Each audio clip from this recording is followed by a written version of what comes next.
And from us, they're gonna drive the trailers across it. That's what. But it does not look like to me that there's room, but they seem to I'm pretty think sure there is. there's not. Oh, darn. Thanks, Tamara. Okay, you can sit it right tonight. That's the That's answer. right. We can zoom through this. Is that they only have 6. Oh, okay. Gotcha. When I talked to them about the circle down here, they informed me that there was not enough room. I don't think there's enough room here, unless they're gonna acquire property from Lowe's and. And that takes, I don't think they want to do that. Good evening and welcome to the Weaverville Town Council meeting on Monday, April 28th, 2025. So council members, you've had an opportunity to review the agenda in advance. Are there any adjustments to have to be recommended to the agenda? Or if not, is there a motion to approve the agenda as written? Move we approve the agenda as written. Thank you, sir. All in favor, please say aye. Aye. Any opposed? Thank you. It is the duty of the mayor and every town council member to avoid conflicts of interest and the appearance of such. Are there any issues tonight that any member of council may have a conflict of interest with? Good deal. Move on to the consent agenda. Town Manager Harris, would you go through the items in tonight's consent agenda? Yes, sir, Mr. Mayor. On page 2 is your monthly tax report. A summary of the tax report is provided to you showing 99.01% of the town's property tax has been collected at the end of March. This totals $4,258,978.99 out of the $4,301,681.64. In March, property tax levy release funds were $69.26, and for motor vehicle levy, it was $135.13. On page 8, you have a budget amendment, and just to give you a little more insight, tonight's quarterly report is from Tanya in the Finance Department, and she will talk a little more about budget amendments and how those are done in that process. But for tonight's town budget amendment, the town received $262,560 in fees in lieu of sidewalks from the LDG development, which some of you may recall, which is our affordable housing complex going in. And that is in lieu of sidewalks. So that money will be transferred to the capital reserve fund and held until the sidewalks can be constructed.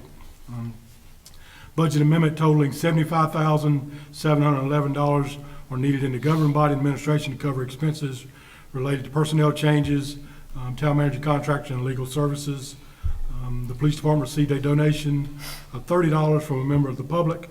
A water maintenance vehicle was involved in an accident with the driver of the other vehicle being deemed at fault. That vehicle was declared a total loss. The town received $18,503 in insurance proceeds. Again, you have the attached budget amendment as necessary to include those funds in the current fiscal year. So, moving along to page 11 for your extension of the tax collection agreement. The town first entered into an agreement with Buncombe County in June of 2020 for the collection of tax for real property, business, personal, and personal property located within the town of Weaverville. Our most recent extension agreement was approved in May of 23 and extended that agreement through June 30th of 25. The county has provided the attached extension for your review, collection agreement for consideration.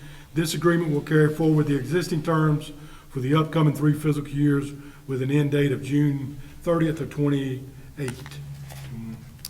Moving along to page 14.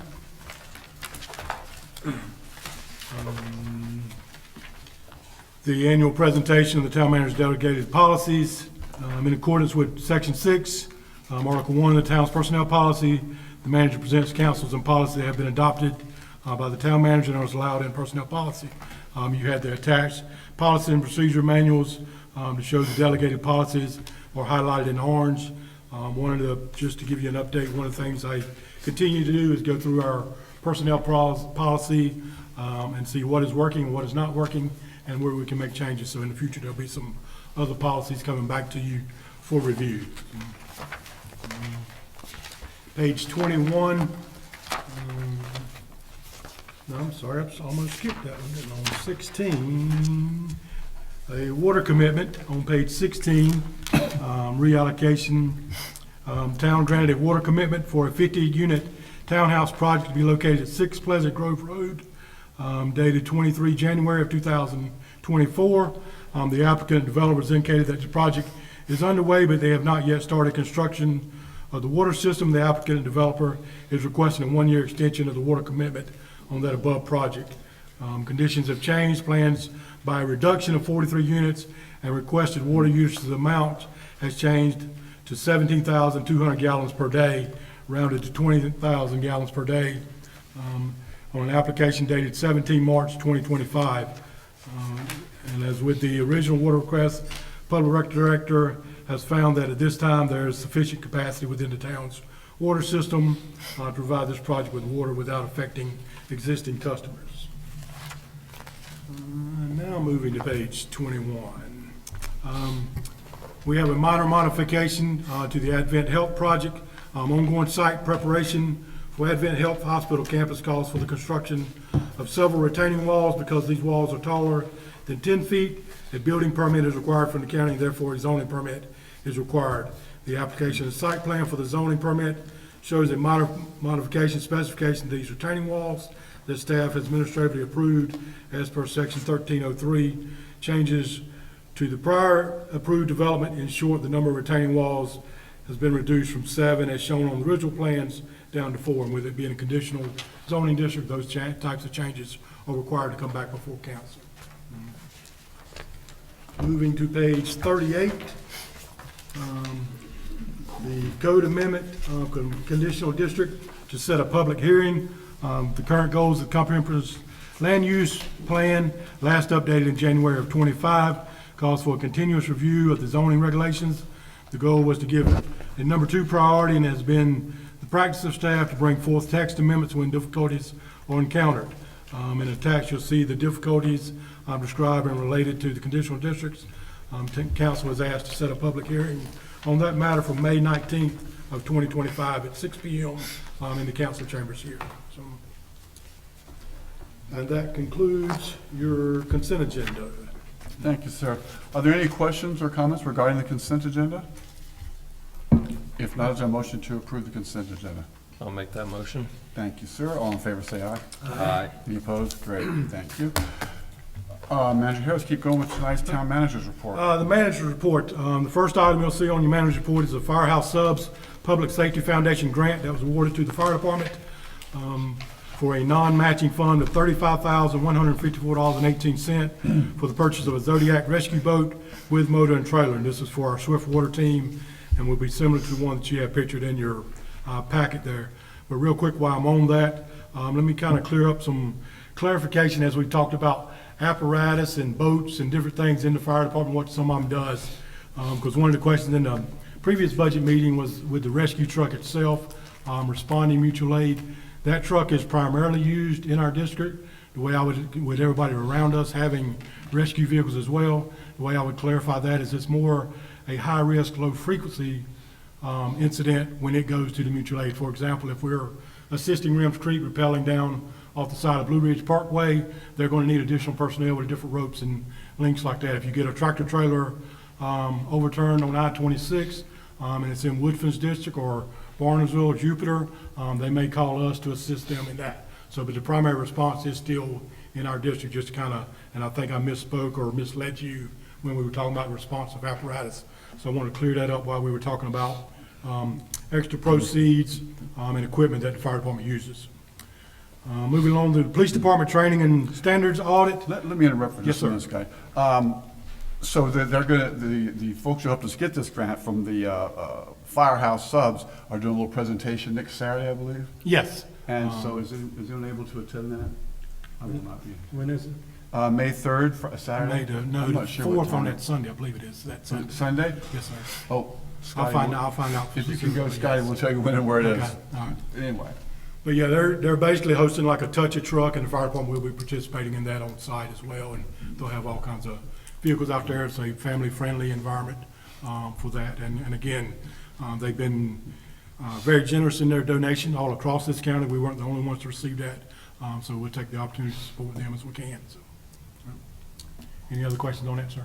No. All right. Scotty, I Yes, sir. should be available to do that. Okay. The date and time. Yes, sir, I'll get it to you, and I'll send it out to all the council as well, so, thank you. The Police Department on their trainings and standards audit, Chief Oakland and her staff recently participated in the department's first training and standard audit. The audit revealed no deficiencies, and the department was commended on their record keeping. Rims Creek Fire Department, just to kind of give you an update on that.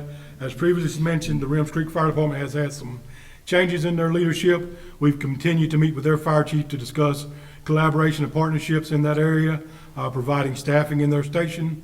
The board voted at their April meeting against going that route, but I have reached back out to their chief, asking if we can meet and discuss the topic further and answer any questions their board may have. The water wheel update. That's discouraging, Scotty, because what we were doing there was a progressive solution. Is there any reason, do we understand why they want to back out? Again, as they go through leadership changes, I mean, I guess they're evaluating, and my understanding their board changes is either July or August coming up timeframe, as well as their interim chief, and they, which was appointed in January. So with him being interim, and the other chief going out, who we had the agreement with, not sure if that's part of them wanting to further evaluate everything from during this trying time, everything from their finances to staffing, or how we collaborate, looking at opportunities going forward. I mean, they're still part of our automatic mutual aid, so we still do have a good working relationship with them. Chief Hunter continues to meet with Chief Dorsey, who is the Rims Creek chief now, on a regular basis, and work on how we get to that point to be able to provide that service delivery to the entire community, not just the Weaverville community, but everybody in that area as well. So, and strengthen Good that luck. force multiplier. Give you an update on the water wheel. Under FEMA's guided and direction, the plan on the water wheel restorations are proceeding. It is currently being built and reassembled will be reassembled on site. A setback in place at the end of June, if all goes well. We are not able to make it operational as originally planned due to complicated permitting and constructions within the waterway.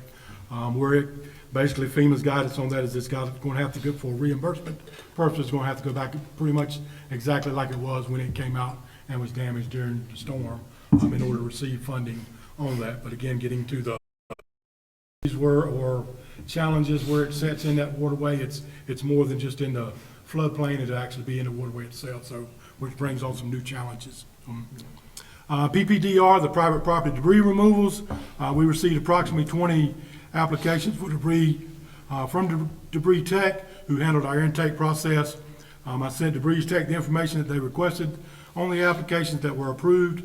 These applications either have been or will be sent to FEMA for final approval to ensure that they meet the reimbursements required prior to the work starting. I have talked back with Angie from Debris Tech last week, as well as some residents that called in who were on the list, and give them an update of kind of where they were at in that process. Debris Tech was late getting started last week due to some weather and some rain, and not wanting to damage people's property as they go in there to remove the trees with the rain we had. So basically, they are still waiting some final approval on some other properties from FEMA, but that process has started, and they are looking forward to doing the work. And we only had, I think, 3 that did not meet the criteria out of the initial round that was sent in for approval.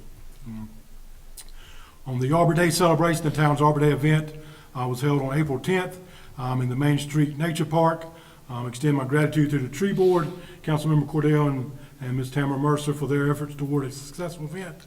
I also like to recognize and thank Rims Creek Nursery for its generous donation of the red oak that was planted, and Russ Kramer, chairman of the tree board, for his donation of the tree seedlings to the primary school students that participated in the program. The I-26 bridge demolition, DOT reports that they will be shifting traffic to the newly constructed I-26 bridge over Quarry Road and demolishing the existing bridge sometime the first few weeks of May. This will affect some of the town's operations, but should not affect the public other than the traffic on 26 itself. Pickleball, public works staff is in the process of ordering and installing some additional sound barriers panels at the pickleball courts, the wastewater treatment plant resiliency project, the generator installation and chlorine gas conversion projects at the water treatment plant are out to bid. TAN staff was involved in the grant scoping meeting with the EPA on the use of the $1 million EPA grant, and we're hoping to be able to use those funds to reimburse the town for purchases of those generators and some of the engineering fees related on that project and the expansion. As you know, I've transitioned to the town manager role, requiring us to backfill the fire chief's position.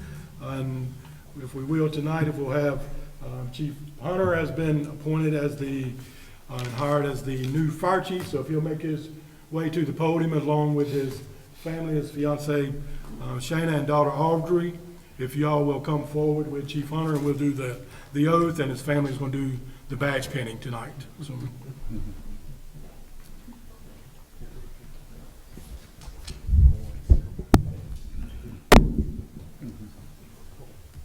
Do it at the podium, or you want to do it here? Where you want to do it?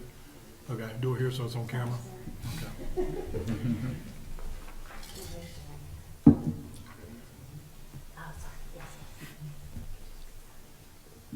I, Michael Hunter, do solemnly and sincerely swear that I will support the Constitution and laws of the United States, that I will be faithful and bear true allegiance to the state of North Carolina and to the constitutional powers and authorities which are or may be established for the government thereof, that I will endeavor to support, maintain, and defend the Constitution and laws of said state, not inconsistent with the Constitution of the United States, to the best of my knowledge and ability, and I will faithfully discharge the duties of my office as fire chief for the town of Lee. So help me.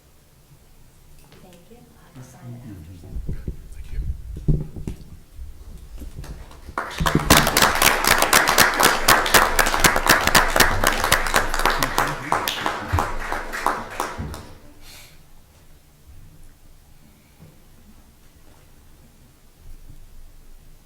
He ain't bleeding yet.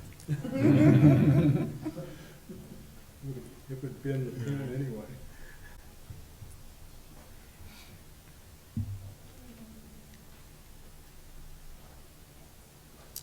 Thank you. And again, just a little background on that. I'm pleased to announce that Deputy Chief Hunter has been promoted to fire chief. Chief Hunter has been with the Weaverville Fire Department for 17 years, serving in every operational position. In 2009, Chief Hunter was promoted to the rank of captain. 2017 is promoted to the rank of battalion chief in charge of a shift, and in 23 promoted to deputy chief, overseeing our operations and training division.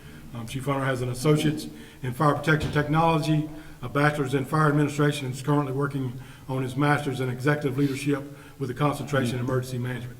And I appreciate his family coming out tonight and pinning his badge on him. He had no idea that they were showing up, so I reached out to him earlier today. So that red you see on his face isn't just from where he just got back from vacation. So again, completing the manager's report, upcoming town meetings on May 6th, the planning board meeting. May the 13th is our budget workshop and public hearing. And May the 19th, a regular town council meeting, and May the 26th is Memorial Day, and town offices will be closed for the holiday. That concludes your manager's report. Thank you, Manager Harris. Appreciate it, and congratulations, Chief Hunter. Glad to have you on in that role. Next item up is the general public comments, and I don't think this has ever happened before, but no one has signed up to speak tonight. What's with that? I'm going to give you all one last chance. No? Great. Going once, going twice. Gone. Over.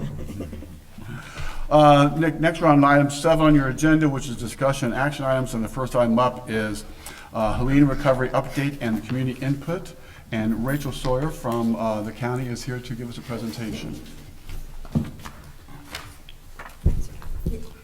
First of all, Rachel Sawyer is also a member of Weaverville's fine town. Close. I live in a 28787 zip code, but am not a town resident. Well, we'll have to fix that. So good evening, Mayor and Vice Mayor and members of council. My name is Rachel Sawyer, and I work for Buncombe County Government as the Director of Strategic Partnerships, which is essentially a grants and funding office at the county. And one recent time that you might have seen my name come up was last summer and heading into early last fall when we were working on the open space bond funding, and we had a passive recreation process going on. And that seems like ages ago, because little did we know at that time we were about to be faced with Hurricane or Tropical Storm Helene, which is the reason that I'm here tonight. I'm going to share with you a little bit about recovery planning and make an appeal for members of the public to participate in a community engagement survey that we have going on. The reason I'm your representative here is County Manager Avril Pinder has designated me to be the lead, the recovery lead for Helene for Buncombe County government.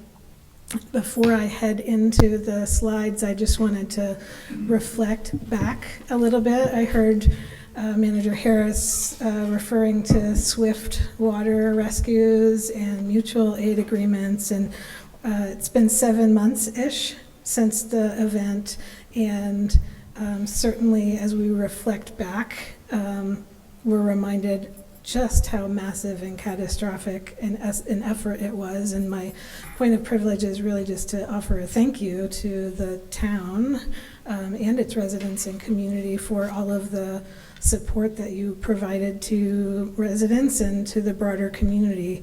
Thinking back to those early days, we were without power and without utilities like ability to text and call and communicate, and many of our early coordinating efforts, whether it was in those rescue moments or in the weeks and months to follow, were focused on things like sheltering and access to food. Main Street businesses were pivoting and becoming community hubs where people could access basic needs. The further that we have gotten away from the event, the further we have shifted out of response mode and into recovery mode. But it has taken longer than what you might imagine for like a normal or typical disaster or tropical storm. Buncombe County, I don't have these numbers split up by the individual towns, but Buncombe County as a whole, we had, the latest numbers are showing 368 homes that were completely destroyed, another 734 residential housing units that had major damage, and over 11,000 that had some damage. Add it all up, that's like 8% of our total residential housing stock. So a really significant damage in the housing space. We had over 1,000 reported landslides, 400 or more of which were reported to have damaged structures or roads. Speaking of roads, our area has a lot of private roads and private bridges, and over 300 were either washed out or damaged. You also mentioned FEMA during your manager's report. I was looking at the latest data on not the public assistance side, which is how the town gets its assistance, but on the individual and households side. And in Buncombe County, we are at 60,146 households that have been approved for FEMA individual assistance. People can still apply even though the deadline has passed if there's some reason that they couldn't make it to apply previously. Plus, some residents are still going through paperwork and other kind of appeal document processes, so that number is climbing 10 or 12 a day. That 60,000 plus households represents almost 58% of the total households in Buncombe County. A lot of them were that serious needs assistance that we hear about, that $750,000 $750 entry level assistance. But also many have gotten help for those destroyed homes, bridges, other major things.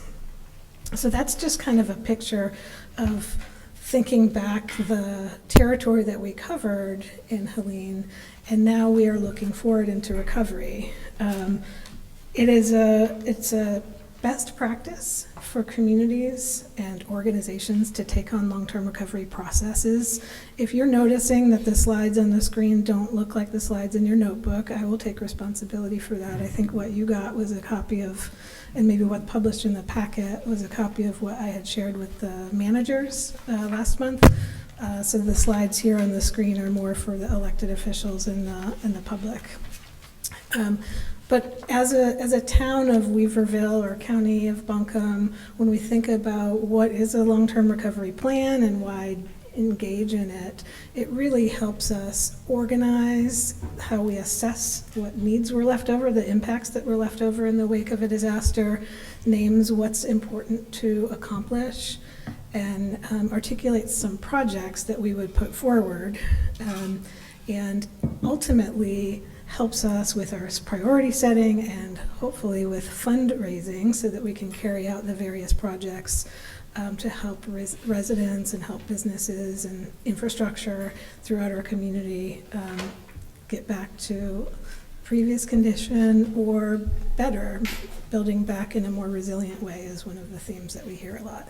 So the way that we are approaching recovery planning here locally is following the lead of state and federal partners. We have been in an emergency operations center and had the benefit to sit alongside North Carolina Emergency Management and lots of different federal level organizations, including this part of FEMA called Community Assistance, who specializes in recovery planning, to look at how do other communities do this? And so it shows you an example of Lahaina, who had wildfires in Maui, or Lyons, Colorado, that had floods pretty similar to ours, what their recovery plans looked like.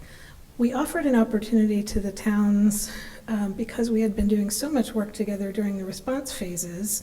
Our county manager had the municipal managers and then their various department heads getting together probably more than once a week in the early days, and then as we were figuring out debris plans and various other action plans, really trying to look at how it made sense to do that together across jurisdictions. So we're excited that Weaverville's interested in doing a coordinated recovery plan. We would each look at our own authorities as a local government and identify what projects might we take on to best use the resources we have within those areas that we do work. So as a town, for example, has a public works and streets within your span of control, or fire or public safety. A county government has a public health department and social work and some different components. So each local government will be responsible for coming up with whatever projects make most sense and then carrying out those projects. But within this overall unified plan that will reflect what the city of Asheville's projects are, along with Biltmore Forest, Black Mountain, Montreat, and Woodfin, with the town and the county.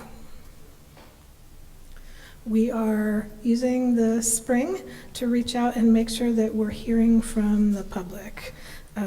We want to know what is important in recovery to our community. And Buncombe County is carrying out this general countywide community engagement. It's all based on a survey, and then we're carrying it out to meetings and places where people gather to talk with them and be in dialogue, and then ask them to complete the survey about what is important, what recovery themes matter most, and what kinds of projects do they think are important. So that Envision Buncombe survey, I'll show you in a second. So that's the community engagement that is underway, and each of our jurisdictions are busy looking at what projects might make most sense, given our span and our resources, et cetera. As we head into the fall, we will be bringing draft plans to our elected boards. We are currently looking at a timeline of September, a year from the event, rolling a draft plan out for the public to see. So the councils and commissioners would preview that plan and then call for public comment on it to make sure we captured the kinds of things that the community said were important to them. And then we would finalize or adopt our plans, each with our own authorities, in November-ish. Sometimes we have like the seasons on there because we're still kind of figuring this out. We need to give ourselves some wiggle room. And then, of course, this is building the plan while we're also carrying out recovery. So some of the near-term projects we might be beginning on right away. Maybe a funding source opens up. I saw the state of North Carolina has their small biz grants open already for infrastructure. So we might get going on some things, whereas some might be very truly long-term that are in the 5 or 10 or 20-year window. So back to the Envision Buncombe, here's some nice branding that had come to us from the Communications and Public Engagement Department from Buncombe County Government. The website address is engage.buncomecounty.org/Envision Buncombe, but if you point your phone at the QR code, it also lands you there. You'll see that coming out hopefully in town newsletters or social media or various touch points in the coming weeks. We plan to leave the survey open through May. So if you have personal channels to spread the word about it, we are collecting the zip code, no, not the zip code, the town residency of each respondent so that we can give Weaverville back your specific responses to drill down specifically on what your residents say is important to them as they think about the future post-Helene. Just a quick plug, I mentioned previously that there still are resources out there. I saw a flyer on the door as I came in.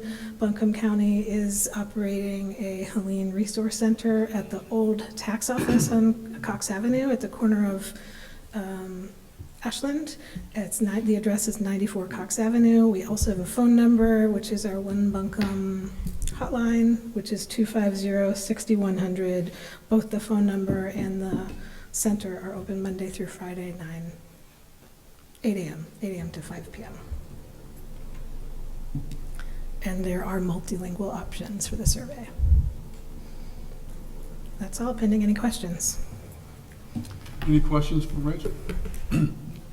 So I just want to say, Rich, I'm really glad to see the county taking this lead because right now we have a unique opportunity to build a more resilient future for our county.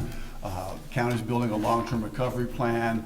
We're just beginning a new strategic plan. The city's just completed a CDG plan. And as governments, we often do these things in silos and never talk to each other. So here's a unique opportunity to connect these and find where there are commonalities and synchronicities that can build a better future for all of us. So I'm glad the county is reaching out. So hopefully we'll also look at what kind of shared infrastructure opportunities are there, and I'm sure that Scotty will be glad to tell you how we benefit from having some shared infrastructure with neighboring towns during when we had no water, but they did, and we were able to get some. We can certainly look at how to expand that regional system.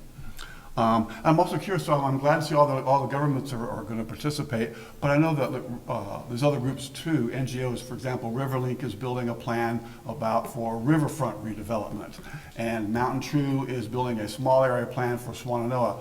Are you going to try and reach out to those groups and engage and integrate their plans in as well? Indeed, so many plans. So many I feel like you plans, said they're the word everywhere. plan a dozen times in that sentence. Yes. The decision that we made as governments is to establish our plan based on the resources, making sure that we're spending our money and our staff time toward the things that we have the sort of authority to act within, and we're part of a bigger community ecosystem where there is overlap and connection, certainly. So yes, we don't intend that the government is creating the end-all be-all plan for all of Buncombe County, the place. And we are paying attention to how those intersections can come to pass. And as an example, we've got these recovery support functions, which is kind of a boring behind-the-scenes way of organizing our recovery, but we've got these groups that come together by topic. So as an example, the business community, the city and county convene a business community meeting. So when the chamber puts together their plan, or Explore Asheville, et cetera, TDA, that we've been able to see both their input on the pieces that we're carrying out and our awareness of what they're working on. Excellent, good work. Yeah. Any others? Any other comments? Thank you. Thank Good you luck. for- Have fun. Thank you for having me. Thank you. Thank you. Next item up, item B, Northridge Farms Public Street Acceptance and Commitment Request. Assistant Manager Jackson, you want to lead us in on this? Yes, good evening, Mayor, Council. I'm here today to sort of introduce or reintroduce a topic related to the Northridge Farms project.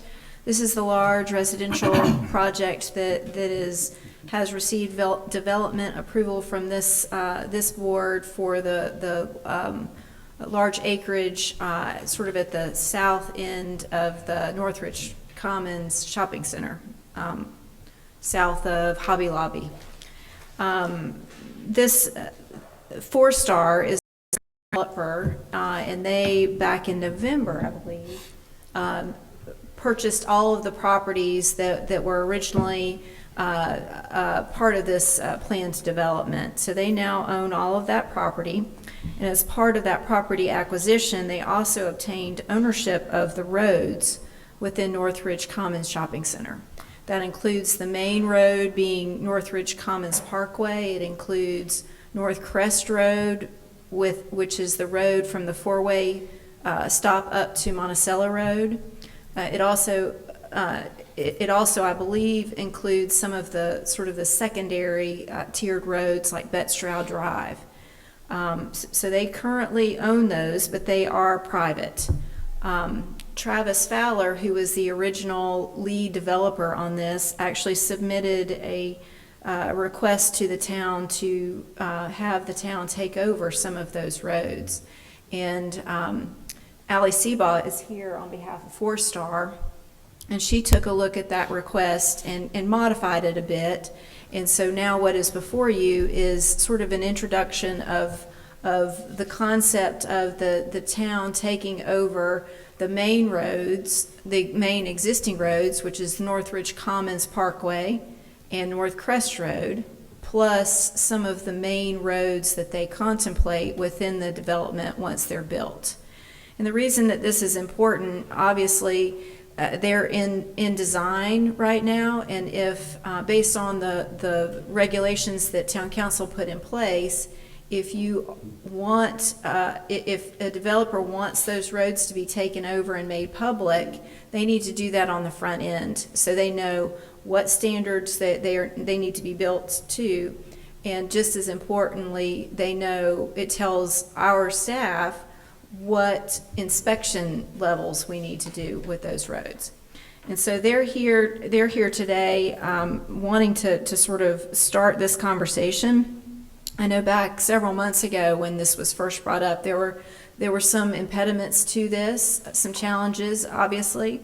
The four-way stop is a bit of a pinch point that I think everybody has been worried about how that intersection is going to be able to carry the traffic associated with this large development. You'll see in your packet that they have been able to come up with a roundabout design in there that they feel like can work. They also have a traffic impact analysis that this was part of. That it's very detailed. I did not put it in your packet, but it is available for those of you that do wish to look at it. Another difficulty was getting over Gill Branch at the end before you get to that development, that land to be developed. And the original concept was a bridge over Gill Branch. They have been able to redesign that as a culvert, and so it's not proposed as a bridge, the main one coming in. There's a second access from the Gill Branch Road side. Gill Branch Road side that goes over Gill Branch, and I'm not sure what the plan is for that one, but that section probably needs to remain private anyway because that's your gated entrance. That's the exit, the emergency only exit, and obviously if we take a road in, it's got to be for public purpose. or for the, open to the public, and so that one is not really considered in this. So we're here tonight, I'm here tonight just to introduce this, that we do have a representative from Four Star here that's happy. I don't know whether she has any comments or not, but she's, I'm sure, more than willing to answer some questions for you. Public Works Director Dale Pennell, I'm sure he has done a fair amount of legwork on this, looking at the original plans of some of these streets. But if you wish to go forward as this being a possibility of bringing these roads in, then he will very much like to take an opportunity to work with the developer to see if they can come up with a testing program similar to what you did with Maple Trace, looking at the stormwater, doing some core drillings just to test and see what the true condition of those existing streets are. The streets that are proposed but not yet built are much easier because that is a more controlled process, but the existing streets will need to be evaluated. Any questions of me? Can we remember the date that the original roads were built to go to the Walmart and the Lowe's? Do you remember? Okay. The answer is no. We can find that out.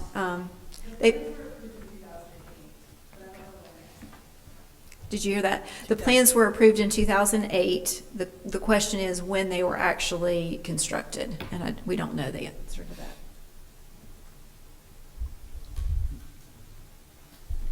So this is quite distinguished from any other town roads, correct? Yes. Mm-hmm. And I'm assuming that might pose some maintenance and serviceability concerns. Is that a true statement? Possibly. These are, so you'll come off of NCDOT streets to get to either the town streets or the private streets if we're maintaining garbage routes in there over a private street. Mm-hmm. Yes, but we do have examples where there are town streets that are kind of isolated off of a DOT street. I think that there are a fair number of examples of that, if that's the question. Yes. But we don't do Fairfield Inn Drive that goes by McDonald's and up to the inn by Bojangles. We don't do that.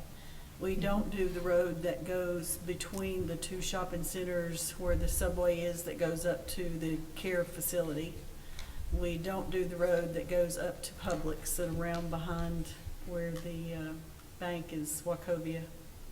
I mean, I can't think of any roads that the town does that goes into businesses like that. Mostly we do residential roads.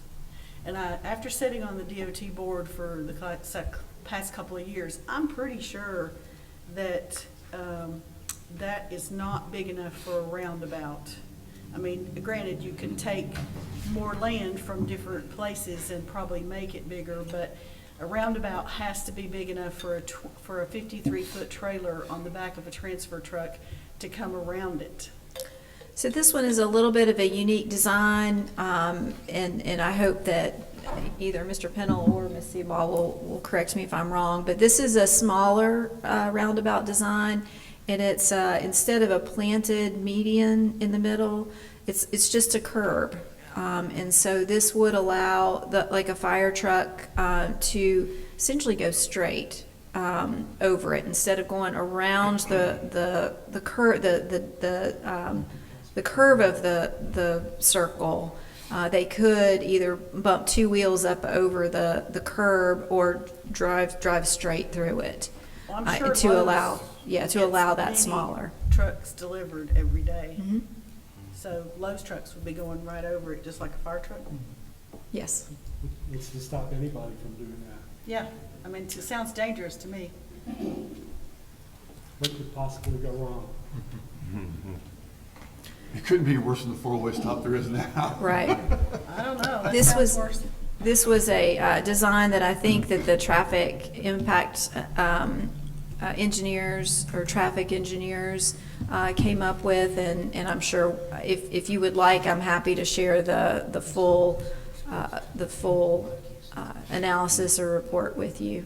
But this was, they recommended that, I'm pretty sure. I would like to take something like that to the DOT engineers to review.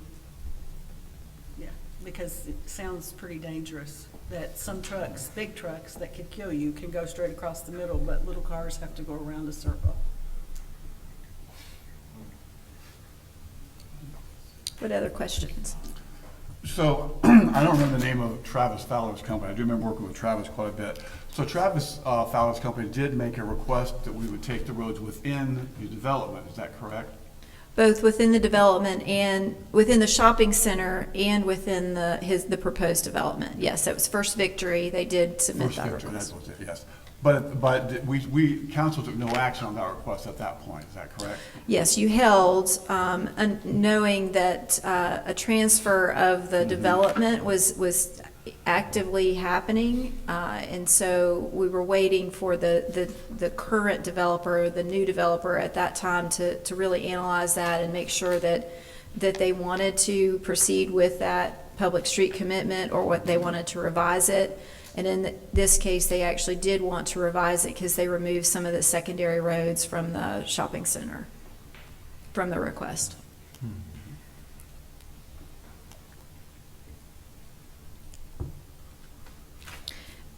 At this point, I think I guess what we're after is some work will need to be done if you want to consider taking these roads in as public streets, town streets.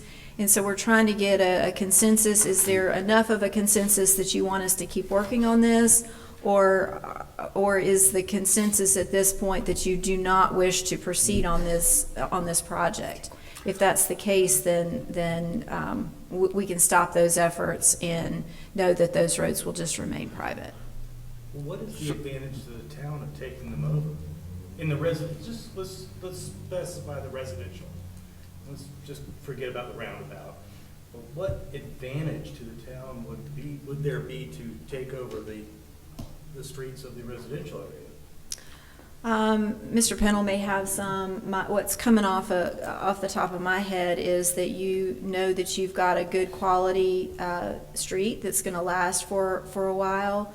The subdivision streets, the private subdivision streets, are not quite as rigorous as the town standards, and so those roads we know that they're going to be well maintained because we're in control of that. If you've got a street, a subdivision street, and there are plenty of examples out there where they're pretty broken. We've got garbage trucks and emergency vehicles that are crossing into those areas all the time. And so that's probably more wear and tear on our vehicles. But it does come as a trade-off. If they remain private, would it be an HOA then that has to continuously maintain those streets?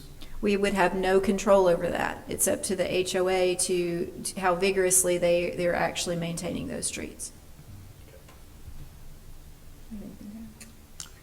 So if we did take the residential streets, then they'd have to be built to town standards, which are, above the state. So what is the advantage to the town in taking over those other two streets, North Crest and Northridge Commons? Sorry. I said, is this better? Yes. What is the advantage to the town if we take over North Crest and Northridge Commons Road? So I'll give my answer to that, and then I'm going to let Mr. Pennell offer his opinion on both of those questions or anything else.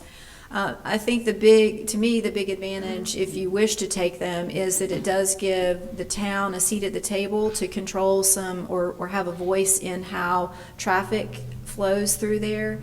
That four-way intersection is very difficult, and we know that it is an area where we do see a fair number of accidents or near misses. I know every time you kind of hold your breath going through. So I think it does give the town a seat at the table for those conversations. Otherwise, you're dealing only with private property owners dealing with their private streets or DOT. And so by having the town being at that table, I think is advantageous, or could be advantageous. In my mind, it's a question of liability. If the town takes over the streets, they're liable for things that happen there. So I mean, the argument that there are potential hazards and crashes or collisions or anything else that would be held against the town versus held against the owners of the roads. Only if you're negligently designing the road, I would say. Well, Yeah. if the town doesn't own the roads, then it falls on the, Right. no, it wouldn't be. No, that would be under Building. development.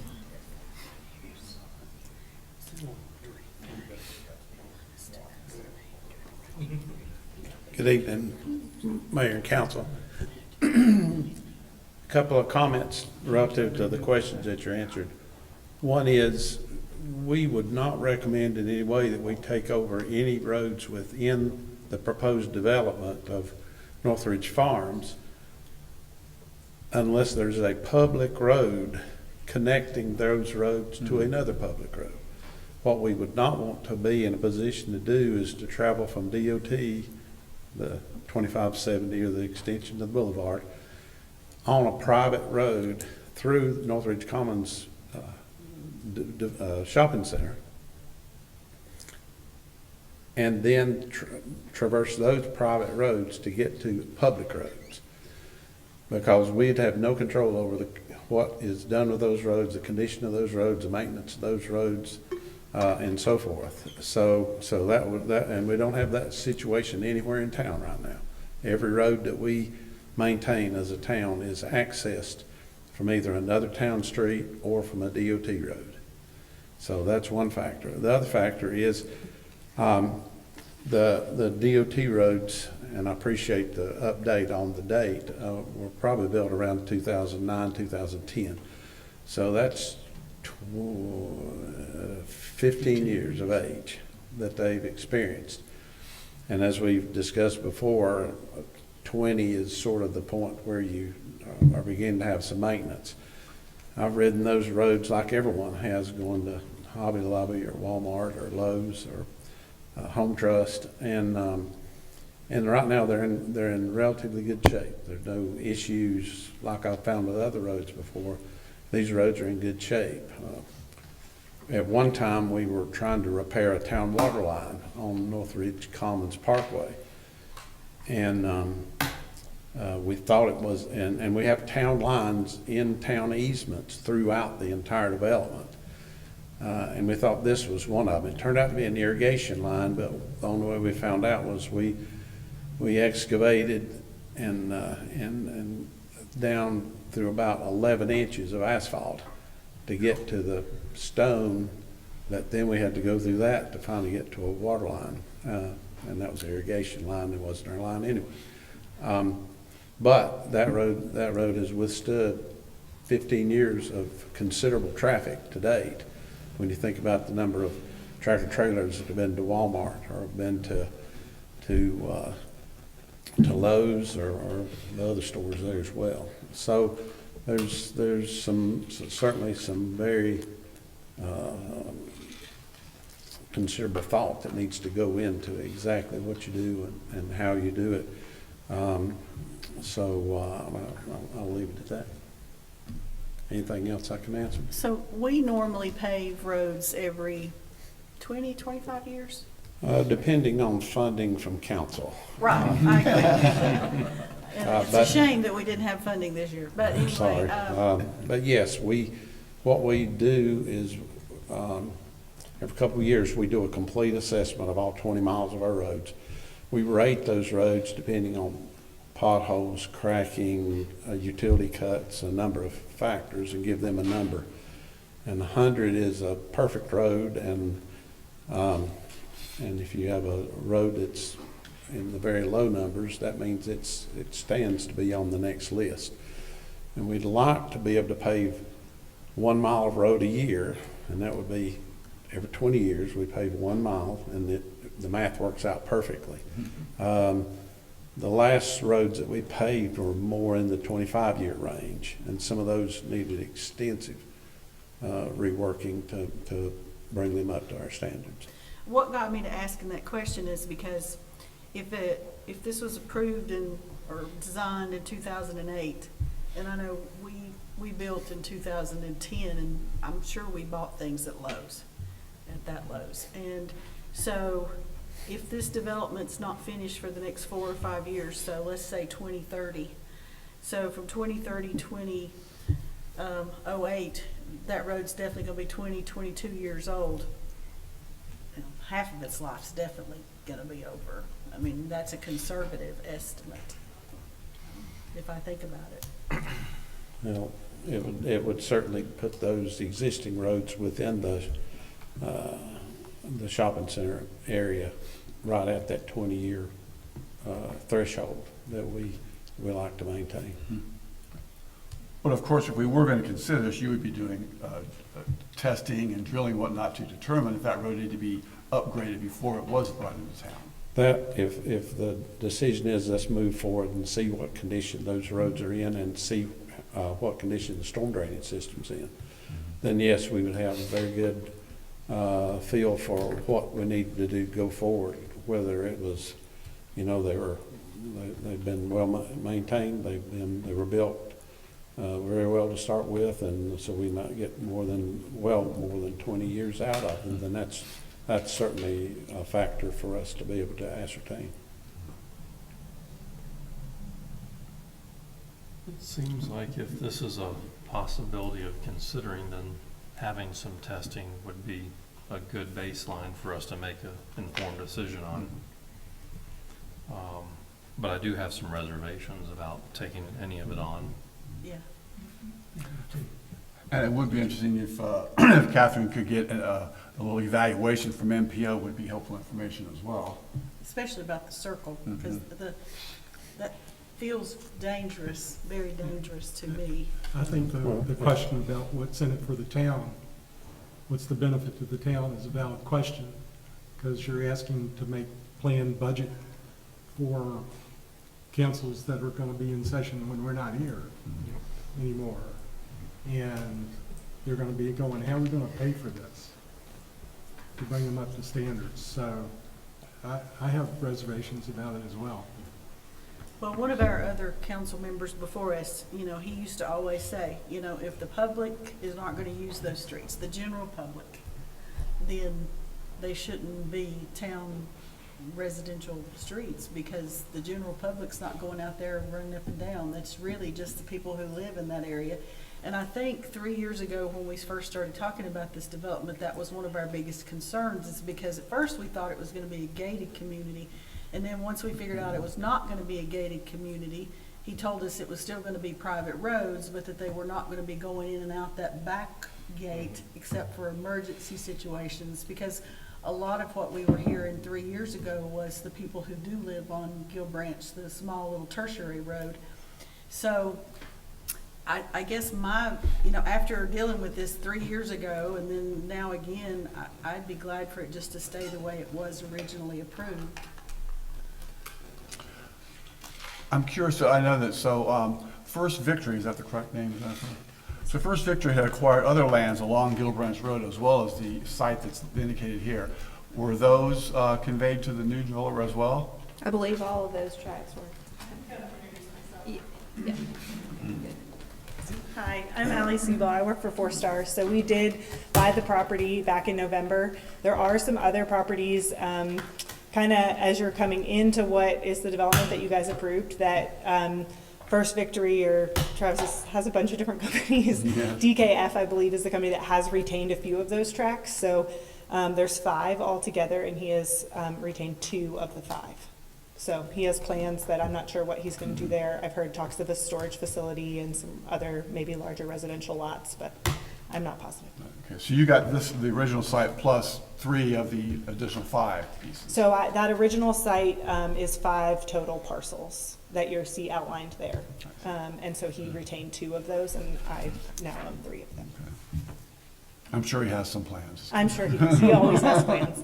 And so just to speak to kind of everything that you guys have been talking about and why we decided to bring this in front of you is really my thought whenever we're going into building a residential community is what is best for the homeowners. So we're anticipating 596 units that are going to be a part of this development. And so when I think of potentially 2 to 3 people per household, looking at those numbers around, 1,500 to 2,000 people who are going to be driving those roads, I always think it is best if they are owned and maintained by the municipality.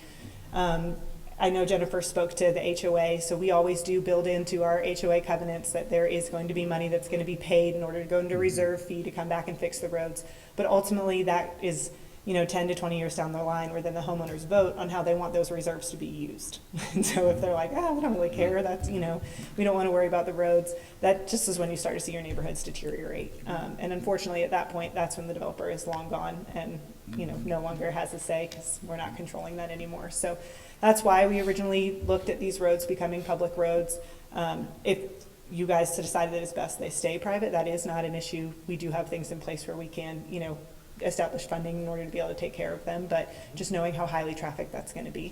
And then speaking to the traffic circle, that really came up just because that 4-way stop with an additional, 1,500 trips being used along that road is really not the safest. So we did a traffic study on our own dime just to dive into that and see, and it does begin to fail at full build out of this community, with those roads still being private, and Four-Star is currently only one aspect of the owner of those roads. There's 16 different companies that currently pay into maintaining those roads. We just really wouldn't have any say in what goes in there. If we get them taken as public, then the town would be able to say, yeah, this needs to be a 4-way stop because now we've done the traffic study and that's required. So right now I have 1/16 of a vote of what happens to that 4-way stop versus if the town. I don't mean to interrupt, but No, so you're fine. the current ownership of these roads is not just with Four-Star? It's not, no. And so can I assume the other owners are the companies within Northridge Commons. within Northridge Commons? Okay. Correct, yeah. So there's a ownership and maintenance agreement that has 16 other people who kind of pay into a fund in order to maintain those roads. Are they agreeable to your traffic circle so They far? haven't seen it. So, I figured I'd Don't start, say you should go Don't there. say start that. and see. That is a harder conversation to get, all 16 people who are right now think the roads are fine and I don't live here and I don't I drive wanna those pay roads and I anymore. don't care, to say. So really just thinking what's best for those residents who are gonna live there and have to exit out that way every day. Well, it's true that I would agree that there's something that has to be done about that 4-way stop. Yeah. And it's flabbergasting how few people actually know how to go through a 4-way stop. Yes. Yeah. So every time I go there, I'm like, no, it's not your turn. Yeah. But, if you put 2,000 more people through there, it's going to be a hell of a bottleneck. Yes. So I'm not really opposed to a traffic circle. Yeah. I think people who are opposed to traffic circles are the same people who are opposed to the metric system. It's just foreign to them. All right? They do work. They've been working in other places for a long, long time. Yeah. Maybe a 4-way stop, but can't get a stoplight without DOT, right? Yes. Yeah. So, that's, something's gonna have to give in that. So I'm a little more amenable to the commercial area of having a seat at the table, as Jennifer said. But I will say, I think at this point, I'm not really in tune with taking over the residential roads if it's not a through street. But that brings up since there's 16 people sitting at the table, Yeah. then rather just one of you being here with us, I wonder if the 16 companies couldn't form together and go to the NCDOT and ask them to get involved and whether or not they would take over the roads, because then they know exactly what a roundabout needs to look like and how big it needs to be. So Kimley Horn safely is for the these engineer big who- trucks to converse. Kimley Horn is the one who did the traffic study and proposed this roundabout, and they are an engineer for DOT as well as for Buncombe County, so.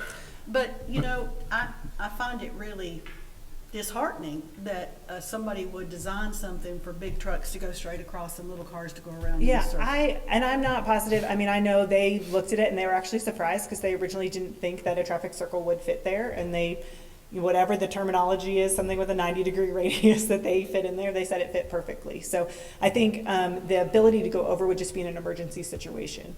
But I can definitely dive in more to that to see. It wasn't any kind of like, compromised traffic circle that they put in. They look to make sure that, a standard traffic circle would fit there. So they talked about an example that's actually in South Carolina, which is where I'm from, in Travelers Rest, that they showed me, that is at where a Walmart is and a Chick-fil-A and the Starbucks, and that's the one they showed me, so. Based on what I've heard tonight, I'm not at this point in favor of the town taking over the roads. It's, there's a lot of factors, complications and so forth. So I either say we table it until we can get some more information, or I'm prepared to say no tonight.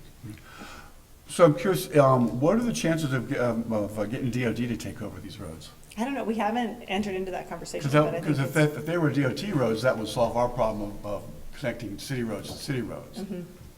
Yeah. I've never broached DOT about taking over private roads, so that would be a first. They got a lot of them. I know. Any more questions? So it sounds, does everyone kind of agree with Councilman Jackson's statement? I do. So we're not ready to take any action at this point, Okay. but we are happy to hear any new developments or information that you get. And if you would share the information, the design information you have with Councilman Cordell, she's on the Be happy. Metropolitan Planning. Planning Organization, thank you. Yeah. And she'll take it there and see what she can find That out. sounds great. Thank you so much. It was great to meet everyone. Thank you. Next up is item C, Maple Trace Streets and Stormwater Update. Again, Assistant Manager Jackson, what you know? So this seemed like a good time to provide town council with a little bit of an update from December of 2024, where you took action to annex the Maple Trace subdivision and also adopt a resolution concerning the public street commitment to take those in, or acceptance to take those in. That resolution had essentially 5 conditions in it. They have, the HOA has made their payment, so they have deposited a total of $134,000 with the town. There was one defect that was noted in the stormwater assessment. That work was due to be completed on Friday, but I think it's almost completed. But that work is certainly underway. There were 35 catch basins that needed to be grouted or regrouted. That has been completed. And then there was a flushing of 37 sections of pipe. I'm going to come back to, that work is estimated. They have contracted with TP Howard, who the town is familiar with. They've done a lot of work for us in and around the town, including some of our emergency work related to Helene, I believe. But they had a $24,500 cost for the flushing of those 37 sections of pipe, which led to Maple Trace. Jeff Niffen is the president of the HOA, and he reached out to me and kind of said, we need some help. We've done everything that we can do, and we just would really like to postpone the flushing of those lines to next year due to some financial constraints. You've got a spreadsheet in there that he provided showing that they have already spent $195,732 to date on annexation and streets and stormwater issues related to the annexation. And they just asked that they're not trying to get out of the flushing, but they asked that be delayed until next year. Public Works Director Pennell, he always has the town's best interest in mind and risk associated with taking actions perhaps out of order. And so he has some concern about going ahead and taking the streets in, paving that front section with the $134,000, going ahead and doing that work, all the while delaying the flushing of the line that might show a repair that needs to happen. Because once you take the streets in, you're taking the stormwater infrastructure that's within those streets, the inlets and pipes that connect along the side of the roads. So he's cautious, and he would prefer to just delay the street acceptance and the paving of that until after the flushing is done.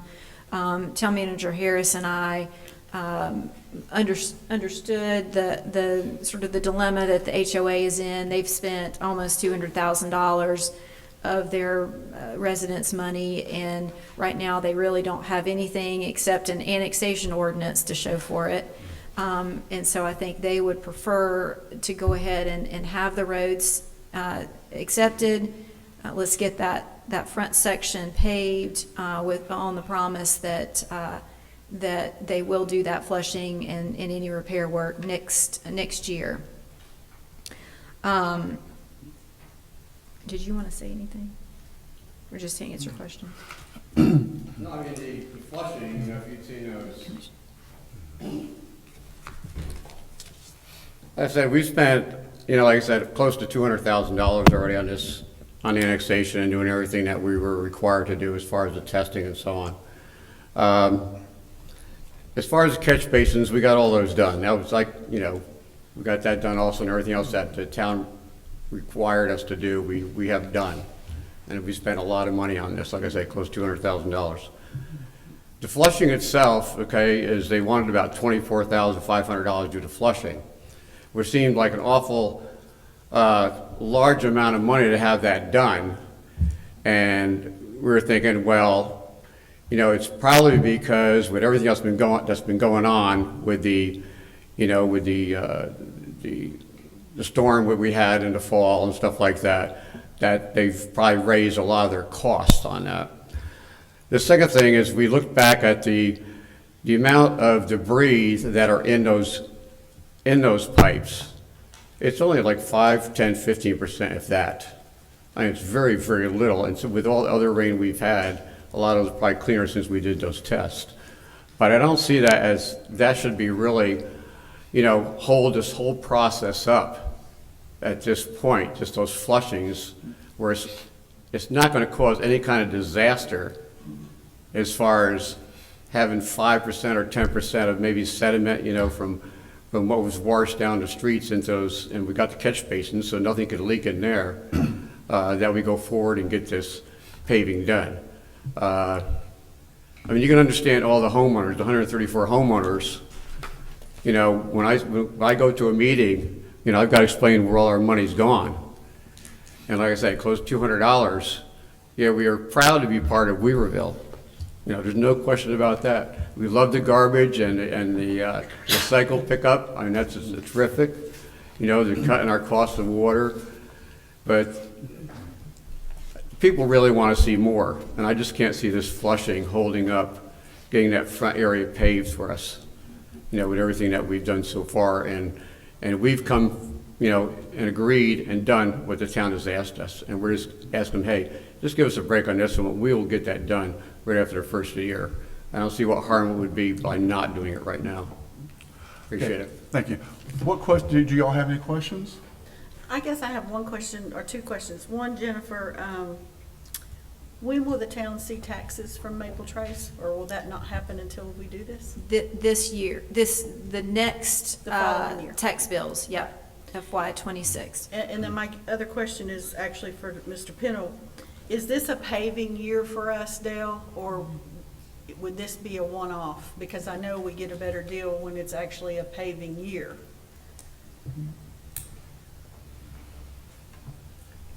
We have, at this time, around $500,000 plus or minus in our paving money from last year's money that we actually saved money last year. So we've moved that to this year along with the money that was already budgeted for this year. So we have about $500,000 directly of town money plus the $134,000 that came from Maple Trace. So we are going to do a paving project this year. I'm trying to get that out and bid so that y'all can award a contract in June for that. So yes, we are planning to do that. Okay, thank you. Great. And I have a question about infrastructure, stormwater, which Dale might be able to answer. So the part of the road that's gonna be paved is near the entrance, and is that where all the stormwater basically is conveyed and out of the subdivision, or does it go somewhere else? I don't have. It goes in several directions. So, okay. Some comes out that area. There's a stormwater pond near where their mailboxes are that discharges under the road and into Reems Creek. There's a stormwater basin near the first intersection as you come into the development, where the road either goes straight or turns to the left, and to your right is a stormwater basin there that collects a good bit of stormwater and discharges out as well. And then there's other scattered areas throughout the development. So worst case scenario, it gets paved, there's a bad stormwater event, and we have some subsurface problems. Is that a scenario that could happen? No, the issue that I'm concerned about is that we have 37 sections of pipe that we have video evidence that there's accumulations of debris, and that's sediment, that's sand, that's rock, that's concrete chunks and different things in it. And what I'm concerned about is after the roads are all finished, and if they're taken over by the town prior to the flushing work, then we've got accumulated debris in pipes, and heavy rains might push some or all of that from one section of pipe, and it's caught in the next section of pipe. And then that's repeated until we've got a stoppage in the pipe that could cause a break in the pipe or a leak in the pipe and a sinkhole above it, and the road collapses, and then they're our roads, and we have to fix that then. And given where we are in our current budget and where we may be with our upcoming budget, we just don't have a lot of that kind of money in the Public Works Street Division budget to do many repairs. And remind me one more thing, the cammering, was that done prior to Helene or post Helene? Wow. Sorry. I think it was prior, but I just need to refresh. I'm almost positive that it was prior, yes. My non-engineering question would be for Dale and John is, didn't Hurricane Helene kind of provide a great flushing? I don't know the answer to that. It could have flushed some, it could have pushed some, and now there's a blockage waiting to be the next problem. We don't know that unless you want to re-video the whole thing, or unless you want to flush this. And I will mention that the town, in asking that flushing be done, I committed for our public works crews to be present for the flushing, bringing our truck there to provide the water, and to be there with our vacuum truck to vacuum the debris out of the catch basins that might be flushed out of a section of pipe, so we could remove that when it's flushed downstream, and we'll have a crew that'll be there while that work's being done to assist in doing this. That's how important it is to us. Is there a schedule for the paving to take place in Maple Trace? It's part of the project that I'll be getting out to bid, and then when you approve it, we're doing that so that work can be done this summer and fall. I might make a wacky suggestion. What if we were to float them the money That's and then exactly bill what them it is. in January, maybe even with a modicum of interest? I don't know. I think- Let's just get it done. Let's get it done. That's what I was And if thinking. they can't pay, then, okay, we'll bill you. So you're suggesting that we would just loan them the money for the flushing test, the Yeah, $24,000? $24,500. That's a But, smart, yeah. wacky suggestion. Yeah, we flood them the money for that, but if the damages come up, then they still have to figure out how to fix those Yeah. before it, I mean, That would be either way. It's just but, a you know, it might make one-piece both parties transaction. happy, you know, I mean, we're happy because the flushing's done, they're happy because we get to move forward. I was thinking the same thing. Yeah. Float them the money. What do y'all think? Seems like a pretty good idea. I think it's a good idea. Everybody okay with that idea? And just from a legal point of view, I think you make a good point. I think that the town will have to charge some interest rate, you know, Small. doesn't have to be a lot, it just needs to be something. What's the AFR now, about 4 and a 4 or half? 5, Yeah. so it's not much. Okay, good deal. Any other questions? So y'all want to Yeah, work on that? What do y'all think? What do you think? No, with Maple Trace. What was what did you come up with, I'm sorry? We'll pay for it and bill you. That's fine, and maybe you can get it at a cheaper price than 24,000. I mean, the bid that we've got from them for the 24,000, everything that Dale mentioned, we told that company, that engineering company, that they were going to help us, and they still come up with that price. So that was our concern. The other thing, the part of the road that's going to be paved, where Dale was talking about that catch basin, that's on one side of the road that collects some water, and all it does is go underneath the road. The majority of all those big pipes, and we did the, you know, all the search on those pipes that we did, the scanning of all that stuff, all those pictures and everything, was done even prior to the storm.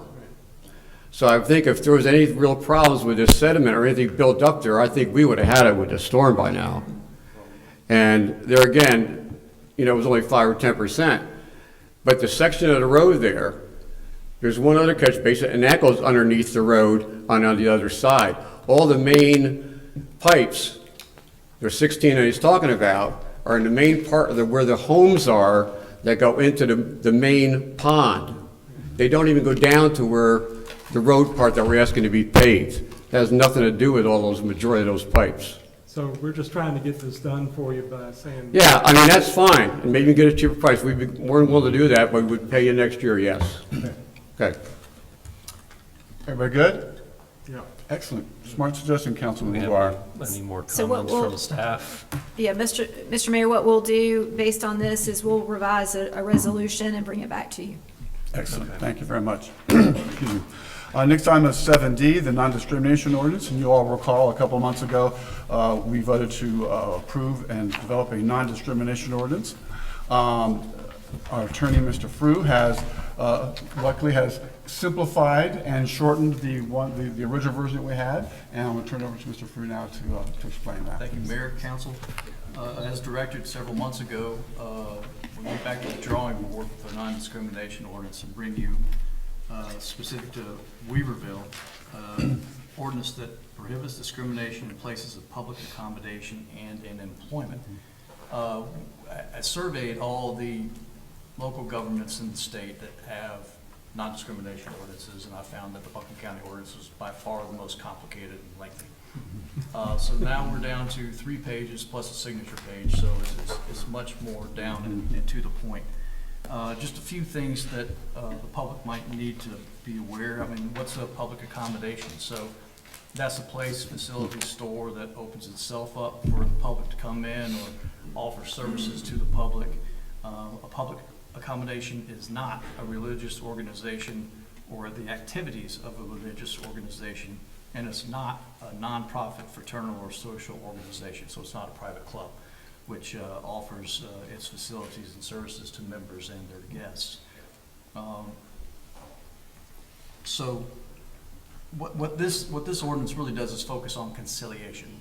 It's not set up to have a hammer to try to force compliance.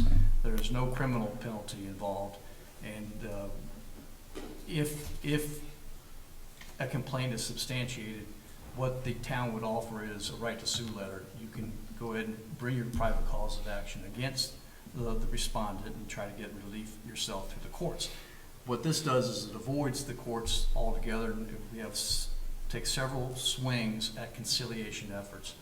So a complaint would come in, and this is through the procedures documents, it's not in the ordinance itself, but the town manager has directed staff, that's the civil rights coordinator, and she wears many hats, and she is present here today. First thing that would happen would be if a complaint comes in, and that could be through the internet, it could be in writing, it could be delivered in hand or by email. There's several different easy ways to do that. You would go to several different town mailboxes.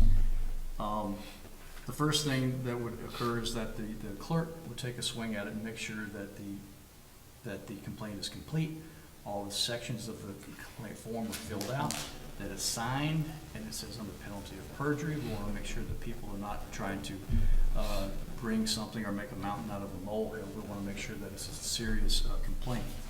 The protected classes, again, are the same that the town adopted several years ago, and we can take a swing through that. But again, the important part is that there's exceptions. So for public accommodation, the exceptions are for religion and private clubs. And for employment, the exceptions are for bona fide occupational qualifications. So, for instance, police and fire might have certain agility standards they have to meet in order to take a position with the department. Sometimes there's situations where a person's long hair would have to be somehow contained, and they couldn't just wear their long hair through the employment process. If there's machinery or whatnot that might get hooked or in trouble. But it'd be up to the employer in those situations to demonstrate that any accommodation or change in their standards would cause an undue hardship. So that wouldn't be for the town to substantiate, it'd be for the employer. So several efforts, once a completed application is made, the Civil Rights Coordinator would send a letter and invite informal conciliation efforts. Let's sit down, find out what the problem is. Can we make different minds agree on a reasonable solution?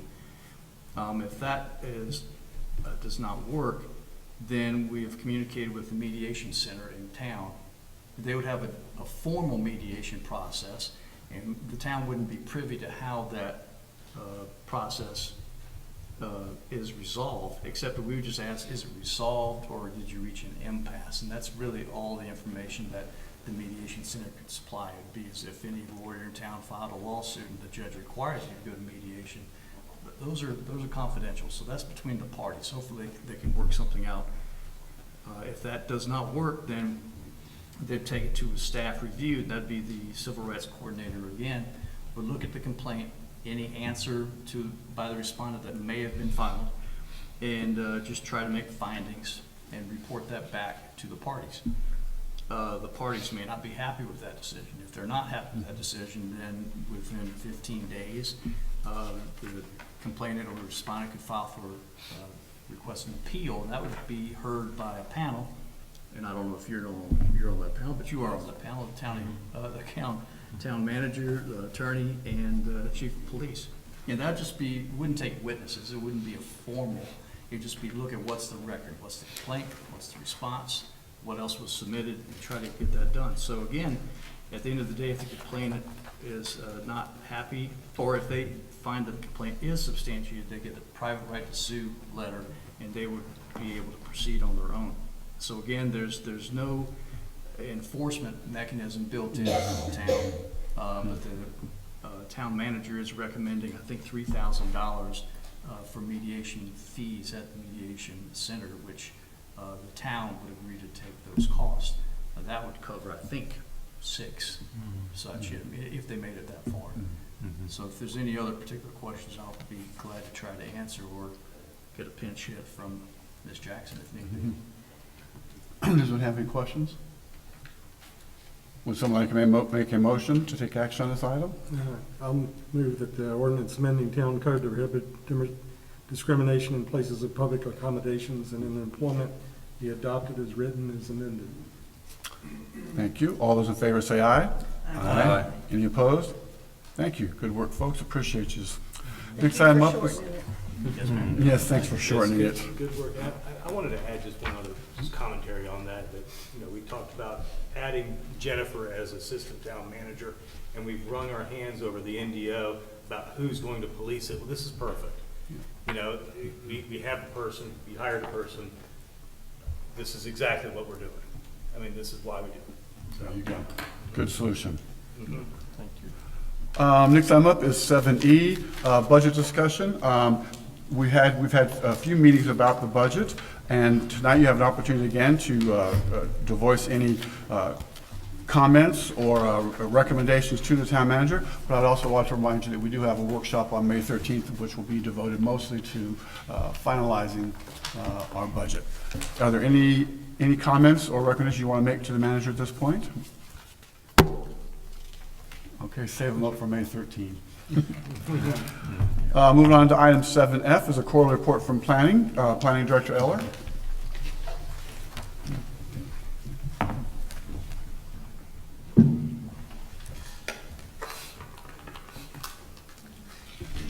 Thank you, Mayor and Council. We're getting used to the new arrangement over here. I'm scared to death my seat's gonna come out from under me. Good to be up on my feet. Let's see here, beginning on page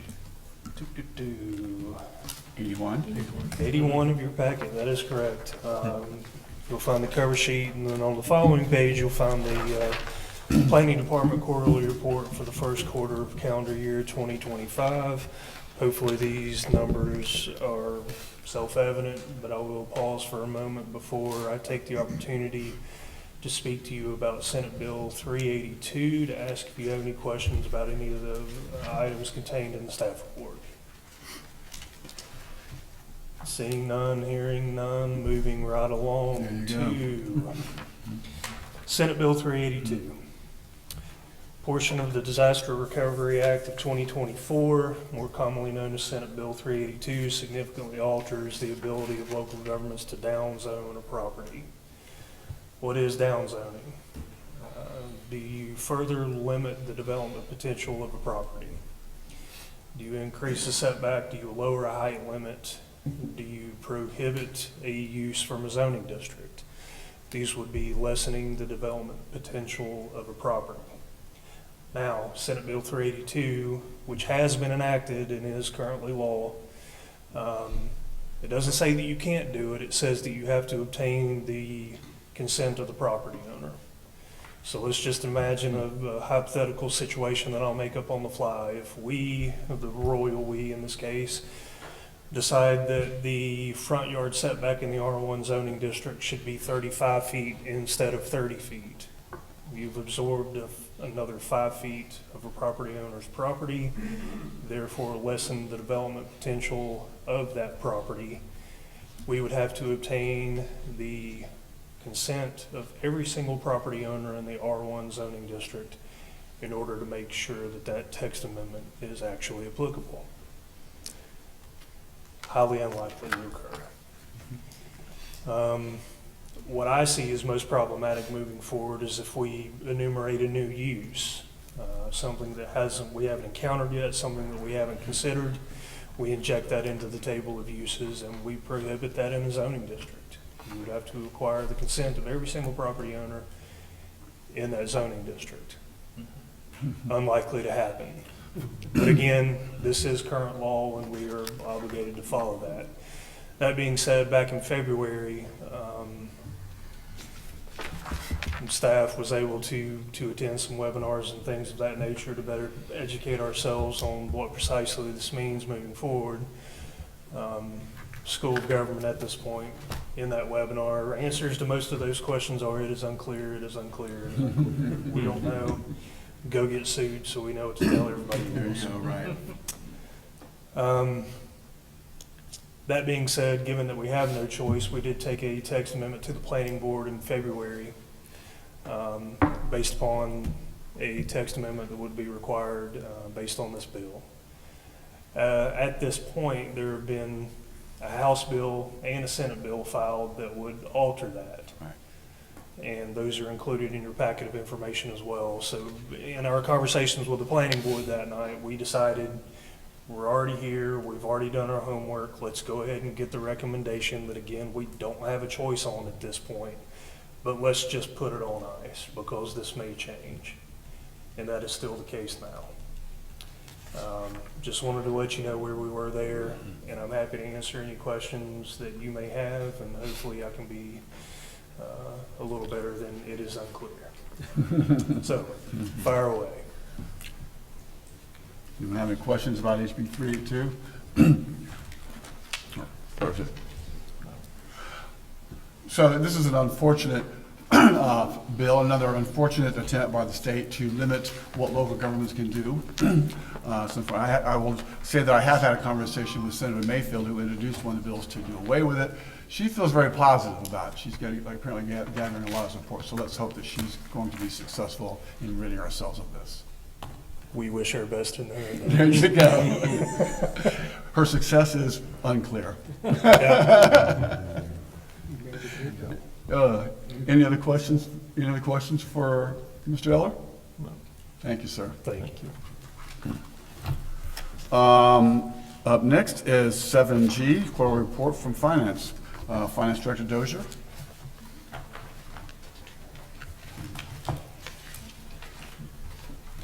Good evening, Mayor and Council. I do have the third quarter report for you tonight. So if we want to start on page 89, looking at our revenues, which we've been watching very closely lately. So year over year, our revenues are slightly higher, which is always good to see. A couple areas we are a little bit concerned about. Ad valorem taxes are fine. We've already almost reached our budget number for the year. We're only a couple thousand short of that, and still 3 months to go of collections. So I think we'll be 30-some thousand higher than budget in the ad valorem taxes. Sales tax is a little bit below latest year in projection. I have us at about 5% below budget, which is about $110,000. But the overages between the ad valorem, the DMV, and the utilities, which are all general fund revenues, will more than make up for that shortage in the sales tax. Overall, I still see us with a positive variance. Buncombe County Fire Protection is about 7% below budget right now, or about $150,000. Fire fund is a separate fund. They have their own fund balance, so it would just reduce their fund balance if it were to end with a negative balance. And water revenue is about 4% below budget, or $114,000. So a little bit below. It's not what we're used to seeing, but not alarming in any way. Expenditures on the next page are all in check. Unless you have any questions on the detail, we'll jump ahead to the project funds. If you look on page 101, this is the I'm sorry, recre- Tanya, you can go back to, your graphs are great, by the way. But the ad valorem tax, the projected, the prorated budget for the upcoming, for the current year is down, that's a considerable decline. It's just that's 3 quarters of the year, so don't worry about that budget number. Thank you, never mind. Yeah, it really only works if things come in evenly throughout the year. Gotcha. I should just take that budget number out, actually. So back to page 101 on the rec complex. This capital project we've had open for several years now. I'd really love to close it out. We keep telling the auditor each year we're going to get it closed out this year. It's basically, as you know, up and running. What we will be asking you at the next budget workshop, is there anything further you want to do with this project? Do you want to leave it as is? Are you happy with the pavilion that's there? Are there any further modifications you want to make? If so, we're fine to go forward with it. If not, we'd like to close it out. But if you want to think about that before our budget workshop. The next 2 pages are the water treatment plant expansion and the resiliency project. You'll see we've had a little more movement on the, with engineering fees on those 2. That project for the generators does go out to bid this month, I believe, right? It's out to bid. Okay. Hopefully by next month, we'll be coming to you with your approval to move forward with the installation on that. And then finally, on page 104 is the Helene Disaster Response and Recovery Grant Fund that we set up. In the cumulative total column, you'll see we spent $1.096 million so far on relief funds. As you know, we received $1.8 million back in October, so we have not yet had to dip into any of our cash to fund anything, and it's still our belief that we'll be fully reimbursed between FEMA, between federal and state, will be fully reimbursed for all of our storm-related expenses. Any questions on that before we talk about budget amendments for just a minute? So as town manager mentioned earlier, just to answer some questions that have come up. So budget amendments, anything that changes the overall budget. If revenues go up in any way, if expenditures go up in any way, anything that changes the bottom line has to come before you for your approval.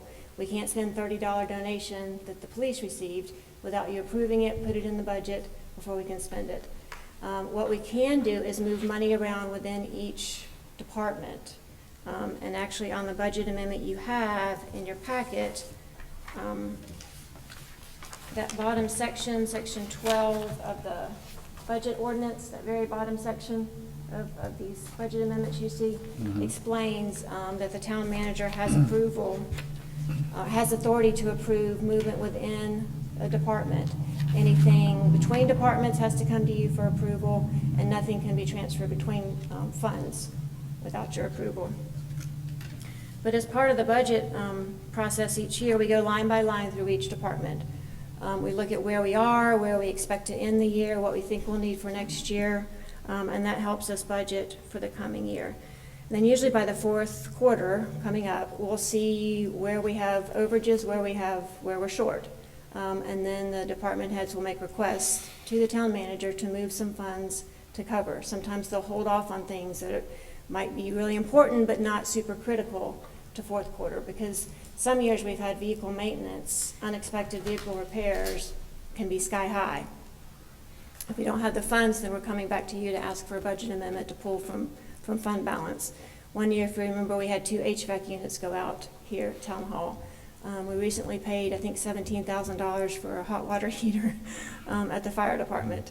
So we have aging buildings, aging facilities and vehicles, and sometimes we need to move money around unexpectedly to cover things like that.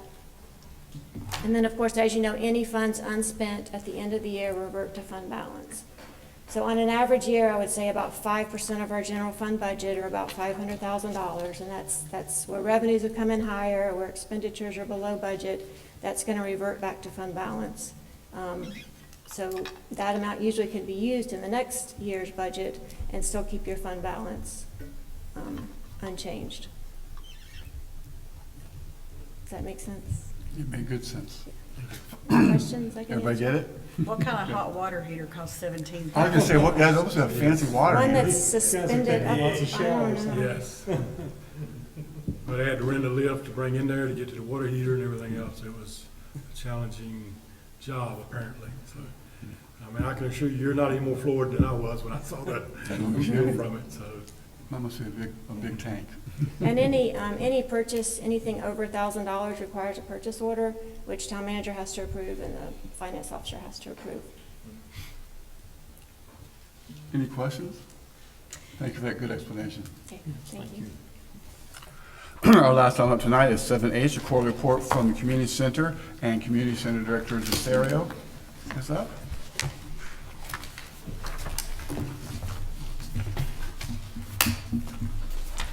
Hello, everyone, Mayor and Town Council.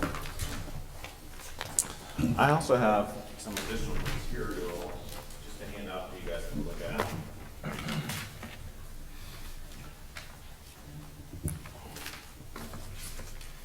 All right, I'll be giving you a snapshot of the quarterly report here. This will be short and sweet. Let's start with the private rentals. So to the best of my knowledge, I went back and looked at, there was some question about how many rentals were being done by residents versus non-residents. So this is what we found utilizing the software that we have. Basically, it's divided up, resident 23%, non-resident 77%. So then that brings us to a total quarter revenue, rental revenue of around 19,000, a little over 19,000. And next, there's some different things that we're making changes on at the community center. So if I understand right from the town council and what I'm hearing also from Weaverville staff is we're pivoting a little bit away from having an enormous amount of rentals that are going on during the weekends. So we've kind of limited the amount of rentals. We've instituted a weekend rental limit. So initially, when we did this, we just basically limited it to 2 rentals per weekend day. So 2 on Saturday, 2 on Sunday, to make it more sustainable. And since that time, we've actually gone even further and limited it to 1 rental per weekend day and seeing how that's doing. So it definitely seems more sustainable, but keep in mind as we put these restraints and limits, as we institute these, basically, this is going to be for the future. A lot of these events and rentals that are happening now have been planned for several months. So a lot of what's happening now at the community center is basically, it's stuff that's been in the works for a little bit. And so there's still quite a bit of events that are happening on Saturday and Sunday, sometimes up to 8 events at a time. Another thing that we have in the works is basically we're simplifying the rental fee schedule. And that's, if the current fee schedule that we have has a bunch of various pricing and discounts for quite a bit of people, we're looking to combine those discounts, streamline those things. And then what we'd like to do is actually have a fee increase for across the board for the pricing at the community center. And it would be a smaller increase for the residents and then a more substantial increase for non-residents. And as we limit the amount of rentals that happen on the weekends, hopefully this will increase our ability to maintain the facility more. Right now, we are finding that the building is also needs certain repairs. There's other things such as painting, touch-ups, that kind of stuff, that if there's events booked back to back, it's really hard to get to those and allow things to dry or set or any of those things. Never mind if any works, if any work needs to be done on the parking lot or any landscaping or hardscaping or anything like that. So in that packet that I passed out, you'll also see a little flyer too that my coworker Kate designed. The fee schedule is blank because that's still in the works. But that's a little flyer that we can pass out to people that are renting. So we're just trying to do little things here and there to make things a little bit easier and a little bit more streamlined down at the community center. Also, speaking of that, so that's another thing that happened this quarter that I didn't have up there is a change in staff where Maddie Oberlin transitioned into facilities maintenance and Kate Krasonik came on as my associate down at the community center. Next, community programs, a little bit of sunshine to end us at the meeting. So not a whole lot has changed in the amount of frequency over the last 3 months, or even since I came on as director, with the amount of programs that are happening here. So pretty much a few programs timed out where their series ended, that sort of thing. But the amount of programs that you see here, that's been going on for a couple of years, which is pretty amazing. Over 20 different community programs occurring every month, ranging in frequency to once a month to twice a week, and then varying in size from 15 attendees to around 60, which is unbelievable. Classes are led by amazing volunteers who have verbalized to us that they intend to continue to do what they do. They love it, and it's life-giving to them. And you can see here the various community programs that we have that are offered for free at the beautiful community center. And I have to say, we've reached out to the instructors to talk to them because also, these are volunteers. These are people that are giving up their time to do these classes. But what is amazing is the relationship between the community center and what's happening with the instructors is it's benefiting both of us. These instructors get fulfilled from instructing. So they love being a part of what and teaching about what they're passionate about. And that's amazing because we get to benefit from the fact that they're passionate about these things. And then the community gets to benefit because they come there every day to get restored or refilled or whatever you want to call it. Good things are happening there, and it's because of the type of volunteer and energy that these people put out, or that the energy that these volunteers put out. Other community events that happened between January and now are storytelling events. You have a couple of different storytellers down there. Becky and Pat Stone, Deb and Deb from In Other Words. I went to that one. It was great. Andy Irwin.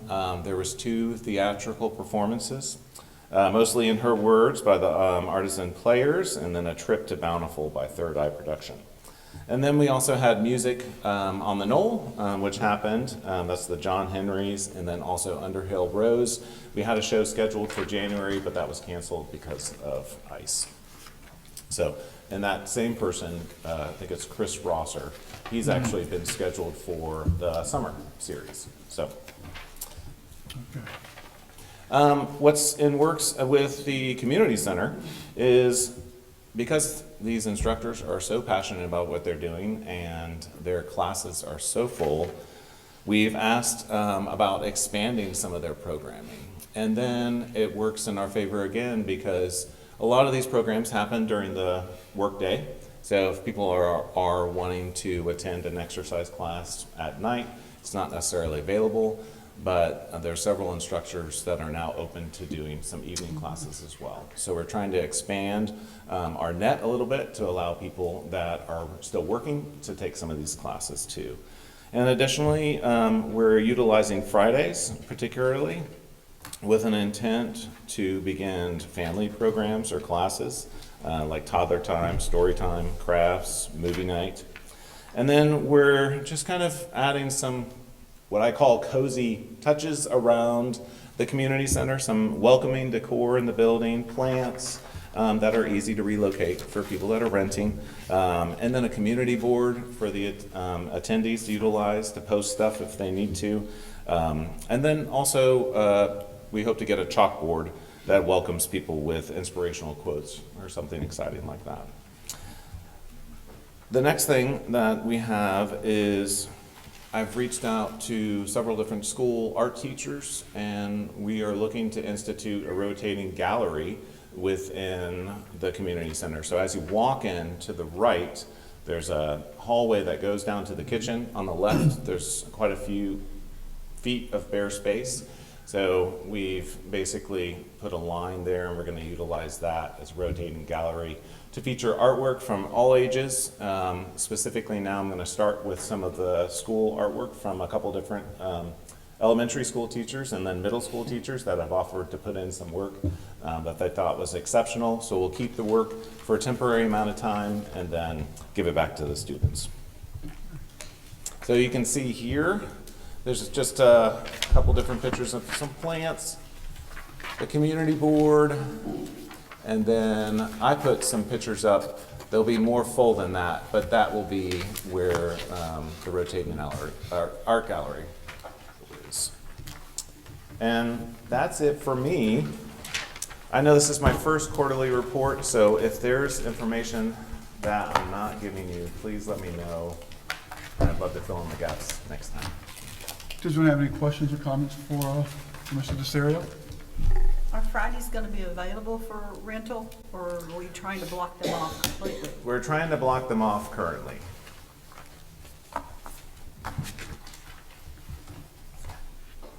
Any others? Okay.